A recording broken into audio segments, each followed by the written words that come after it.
Bonjour, dans cette vidéo, on va faire le contournage, le fraisage par contournage de la pièce. Euh, pour ce faire, on va utiliser cette stratégie-ci. Oups, seulement contournage, que je vais insérer à la suite de mon surfaçage. Comme je disais dans la vidéo précédente, si je viens insérer ici, il va s'insérer entre le début et le changement d'outil de surfaçage. Puis là, je vais faire comme un programme qui est inversé si on veut. Donc, en fait, ce que je veux, c'est à la suite du surfaçage, je vais faire un contournage. Curieusement, c'est comme si je pouvais quand même faire un contournage avec le même outil. Quand je fais plusieurs stratégies avec le même outil, c'est correct, mais si je veux changer d'outil, je vais sélectionner un outil de la même manière qu'on a fait tout à l'heure avec le surfaçage. Fait que je viens sélectionner un outil. Mon outil que je veux sélectionner n'est pas dans le ressources list. Si c'était le cas, j'aurais pu parler trois petits points. Si je veux aller dans un catalogue, je viens cliquer ici. Le type d'outil, vous voyez le nombre d'outils par contournage. J'ai plusieurs possibilités d'outils pour utiliser avec cette stratégie-là. L'outil que je veux utiliser, moi, c'est une fraise en bout. Il y a plusieurs outils de fraises en bout à l'intérieur. Fait que faites attention, comme je disais précédemment, les outils, 99, c'est des outils qui ne sont pas montés dans la machine actuellement. C'est des outils que nous avons, qu'on peut monter au besoin. Mais tous les outils portant un numéro de 1 à 30 sont des outils qui sont présentement dans la machine. Pour faire un petit peu une histoire courte là, au niveau des outils, les outils au carbure qu'on utilise, c'est des outils Niagara Cutter. Les outils de fraisage dans l'aluminium, c'est ceux-ci. Okay, la 3 quarts, la 5/8, la 1/2, la 3/8. Fraise en bout Niagara. Ça, c'est le numéro du numéro de série de l'outil. C'est dans la série AN 340, là, c'est pas spécifié dans le catalogue. Puis l'autre gamme qu'on utilise, c'est les fraises en bout encore Niagara. Stabilizer, c'est une gamme d'outils en solide carbide pour l'acier. Okay, fait que faites attention de choisir les bons outils pour le travail. Puis il en reste un quart ici, Niagara AN 340, diamètre d'un quart. Fait que c'est un autre qui est pour l'aluminium. Fait que il y a celle-ci et l'autre série. L'ordre dans lequel on vient ajouter des outils, là, on peut pas changer l'ordre malheureusement. Fait que c'est pour ça qu'ils sont pas regroupés. Ça a été rajouté par la suite.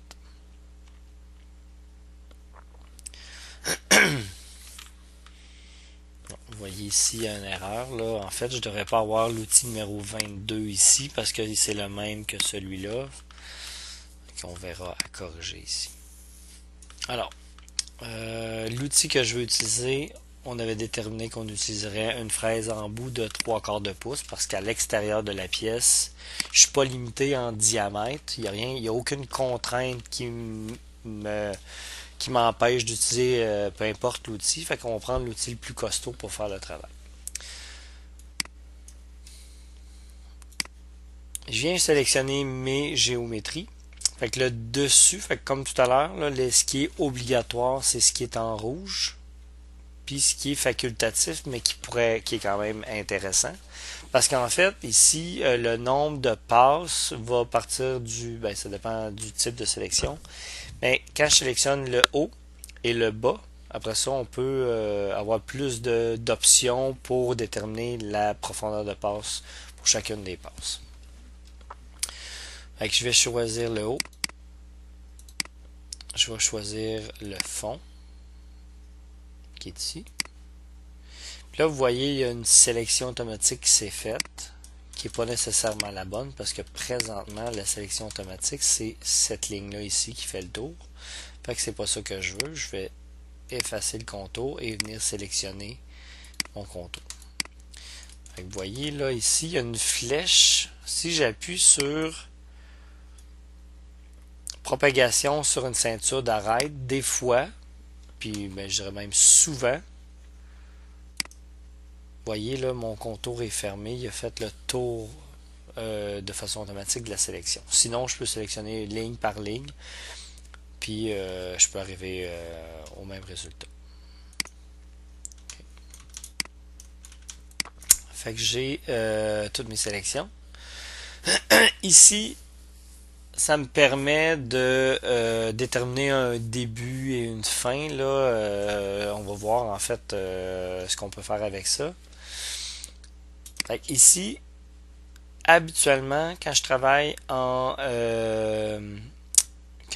avec une fraise en bout, je préfère aller en sens unique parce que je veux travailler toujours en avalant. Si je travaille en zigzag, ben, je vais, tout dépendant du nombre de passes, ben, je vais faire une passe dans un sens, une passe dans l'autre, une passe dans un sens, une passe dans l'autre. C'est pas vraiment l'idéal. C'est sûr que des fois ça accélère l'usinage, mais il y a beaucoup de vibrations, en tout cas dans l'aluminium. Idéalement, je vais travailler en avalant, c'est comme ça je vais avoir une plus grande longévité de mes outils, moins de vibrations. Puis habituellement plus beau fini de surface. Fait que j'ai beaucoup d'intérêt à travailler de cette manière-là. OK. Bon, ici, il y a différents onglets. Bon, sens d'usinage, je vais favoriser l'usinage en avalant, bien entendu. Tolérance d'usinage. Tolérance d'usinage, souvent on va rapetisser ça ici. Surtout quand j'ai des formes plutôt qui ne sont pas des rayons parfaits, okay? Des splines entre autres ou des formes bizarroïdes. Parce qu'en fait, si j'ai pas une bonne tolérance d'usinage, on voit un petit peu la façon qui c'est pensé, là, mais en fait, on vient resserrer, puis à la limite, là, si j'ai une très grande tolérance d'usinage, ça pourrait faire des facettes au lieu de faire des formes plutôt sphériques.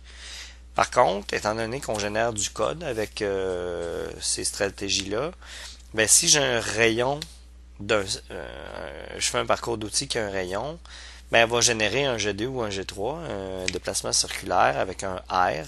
Puis en fait, ça n'aura aucune incidence la tolérance d'usinage au niveau de l'usinage qui va se faire, parce qu'en fait, il va respecter le rayon à ce moment-là. Par contre, si j'ai des formes plutôt complexes où il n'y a pas une suite de G2, G3 avec des R, mais plutôt une multitude de lignes, c'est là que ça devient important de mettre une précision au niveau de la tolérance d'usinage. Fait que souvent, je vais mettre 5, 10, 1 millième. Déjà, là, c'est quand même bien. Puis ça alourdit pas tant que ça, surtout pour une pièce comme celle-ci, la quantité de lignes qui va être générée. OK? Fait que je mets les chances de mon bord. Bon. Ensuite, contournement des arêtes. En fait, même si j'ai une arête vive sur ma pièce, l'outil va faire un parcours quand même circulaire. En fait, c'est pour éviter en fait les secousses au niveau de la machine. On travaille toujours à se déplacer de façon circulaire. Comme ça, c'est préférable. Puis au niveau des décélérations, accélérations là, dans la machine, c'est préférable. Okay? Tout, mon chien ronfle. Bon. Contour fermé. Bon, ici, on avait un contour fermé. Fait que des fois, là, en cliquant sur le bouton, ça peut avoir un certain intérêt là, pour le départ au niveau de la pièce. Fait que souvent, là, j'ai un contour fermé à usiner, ben, je vais activer cette fonction-là ou pas, là, c'est pas très grave. Le pourcentage de recouvrement. En fait, quand je me déplace, habituellement, je veux pas vraiment de recouvrement. C'est pas nécessaire. Tu sais, si je commence à un endroit, je finis à cet endroit-là. C'est pas nécessaire de chevaucher autant. Puis ça fait, si je chevauche, comme là, 50% du couteau, je vais avoir une genre de fricote. Hein? C'est comme si je repassais sur l'usinage déjà fait.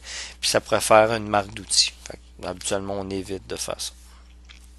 Prise de passe. En fait, c'est là-dedans, j'ai mes deux types de prise de passe. J'ai prise de passe radiale et axiale, en fait, qui se retrouve à être la profondeur de passe. Fait qu'ici, encore une fois, habituellement, je vais travailler avec une profondeur de coupe maxi. Puis je vais mettre la profondeur de coupe maxi d'un outil donné. Habituellement, c'est la moitié de son diamètre.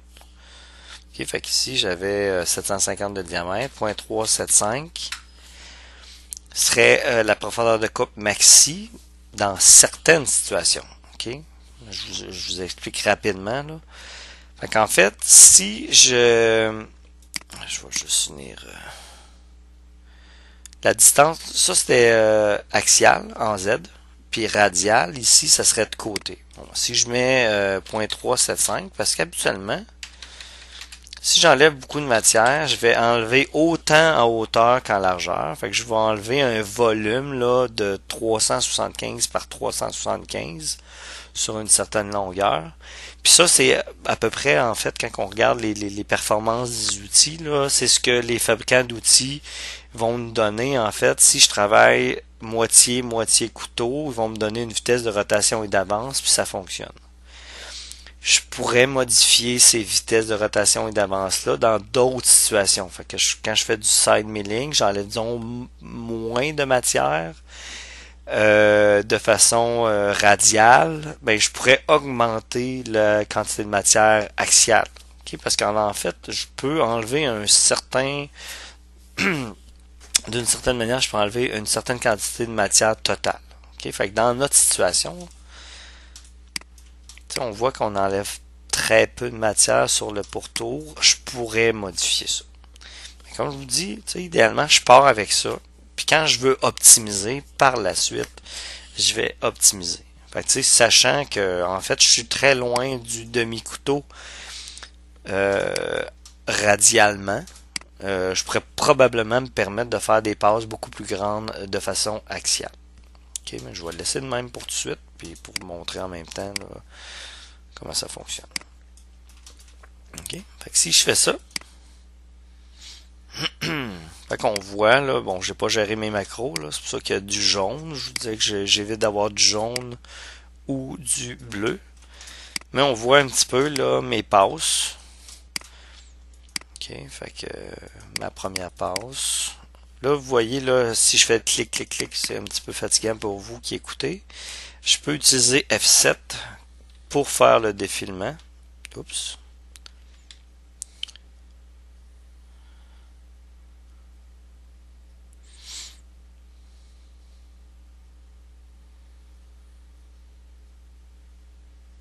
Et voilà.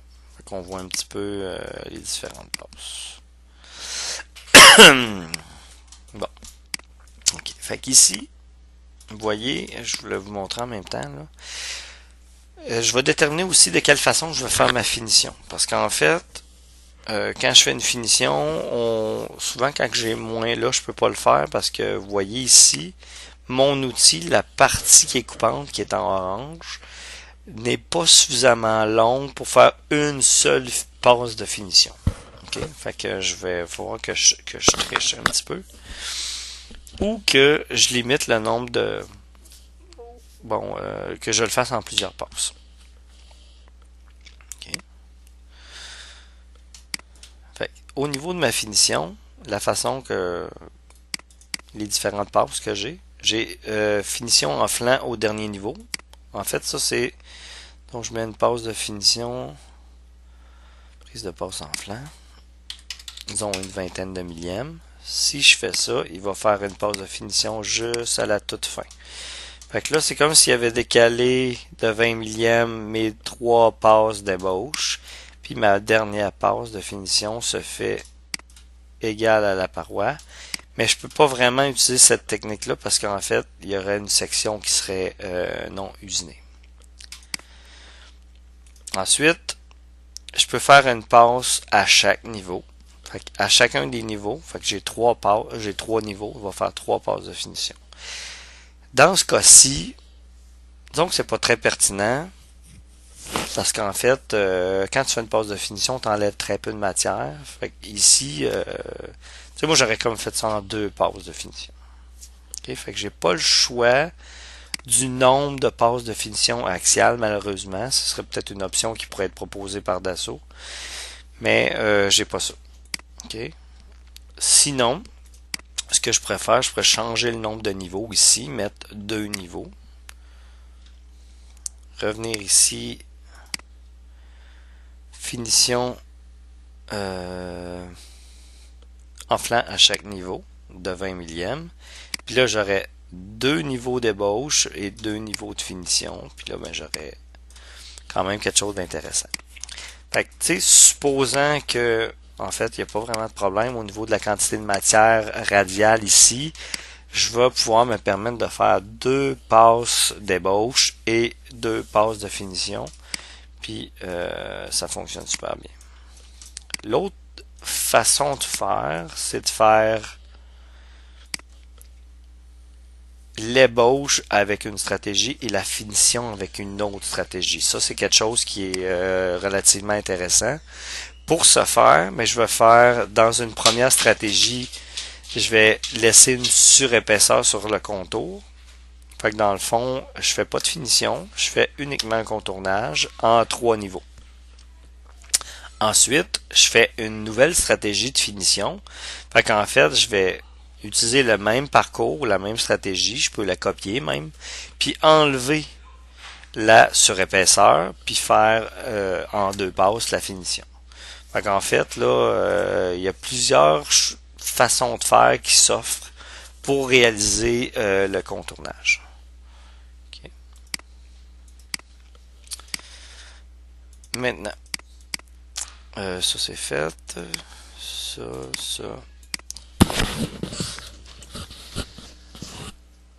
Il reste les macros à faire. Fait que comme je vous disais, il faut toujours gérer, il faut toujours activer la première et la dernière. Ça va de soi. Fait que ici, je vais travailler à faire avec ce qu'on appelle une entrée tangentielle. Okay? Une entrée tangentielle, c'est une entrée circulaire.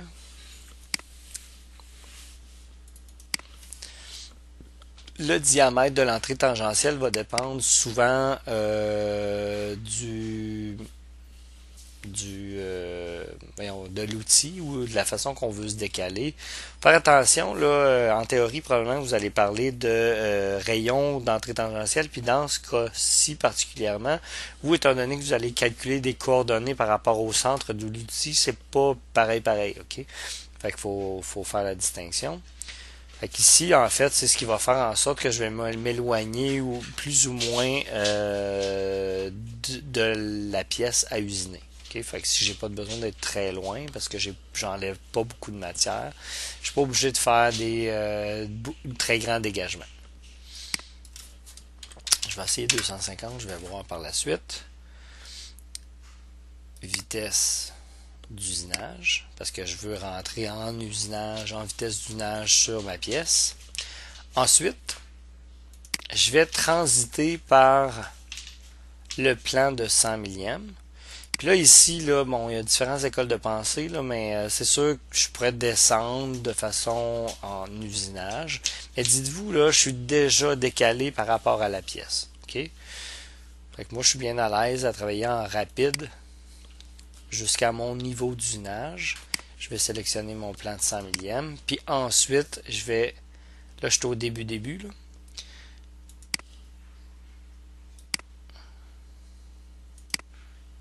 Je vais passer par mon plan. Fait que j'arrive du changement d'outil, plan d'un pouce, 100 millièmes, hauteur d'usinage, puis on vient usiner. À la toute fin, au niveau du retrait, sortie tangentielle. Là, je n'ai pas testé encore mon rayon, là, mais on va le voir, puis après ça, on le changera. Je sors en usinage. En fait, je ne vais pas sortir en rapide. J'ai encore jusqu'à juste ici. Là, je suis en contact avec la pièce encore. Fait qu'on sort en vitesse d'usinage, puis ensuite, on monte en rapide jusqu'à notre plan d'un pouce ou 100 millièmes, ça dépend. Fait ici, on vient faire le contour avec une stratégie. Je vais continuer à utiliser cet outil-là pour faire les 2 plats en fait de chaque côté. Ça me donne rien de monter à 1 pouce. Je suis pas prêt pour mon changement d'outil, fait que je vais monter à 100 millièmes. Okay. Ensuite, c'est de savoir quel autre macro j'ai besoin. Fait que j'ai une passe de finition. Fait que forcément, je vais activer liaison sur passe de finition. Puis après ça, c'est à savoir, est-ce que je travaille entre niveaux ou sur un niveau? Fait qu'en fait, j'ai pas plusieurs niveaux radial, j'ai plutôt plusieurs niveaux axial. Fait que je vais passer entre niveaux. Là, je pourrais venir dans chacune. Venir faire à peu près la même chose parce que les macros vont se ressembler dans ce cas-ci.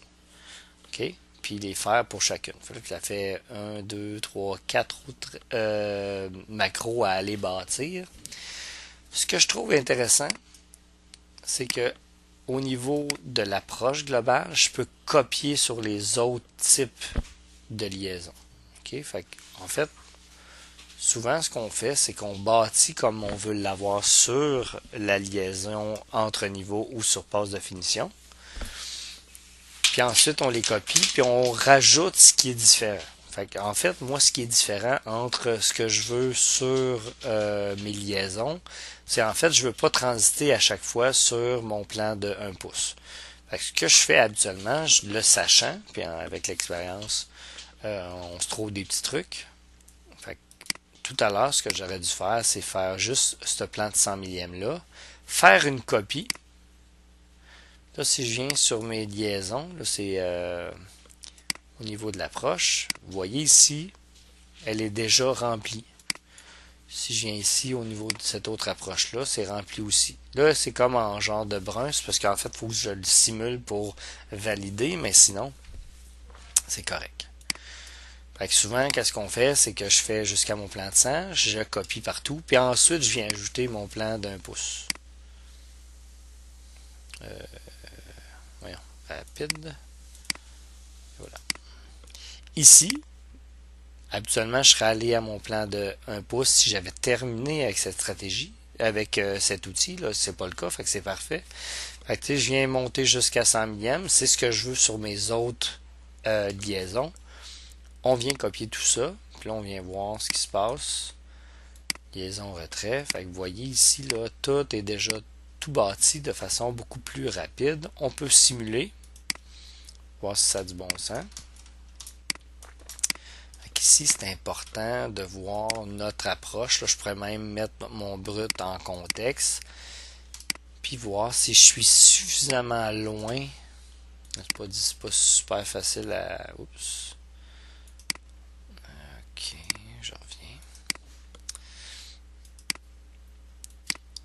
C'est pas tout le temps facile d'évaluer la distance ici entre la pièce puis... fait qu'on fait...